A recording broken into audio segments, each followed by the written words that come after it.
మాట చెప్తాను.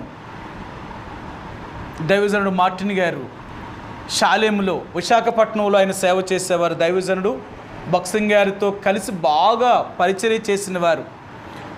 ఆయన అంటే అనేక మంది ఉన్నారు, కానీ అభిషేకించబడిన ఆ ఆరుగురిలో భక్సింగ్ గారితో బాగా సన్నిహితంగా ఎక్కువ కాలము అంటే 15-14 సంవత్సరాలు 17 సంవత్సరాల వయసులోనే ఈయన సేవకు రావడం వల్ల ఎక్కువ కాలము మార్టిన్ గారే భక్సింగ్ గారితో ఎక్కువ పరిచర్యలో ఉన్నాడు. ఆయన ఆ దైవజనుడిని మరి ఆయన సేవా విధానంలో ఆయన రాజమండ్రి నుంచి విశాఖపట్నం ట్రాన్స్ఫర్ చేశారు 1972వ సంవత్సరంలో.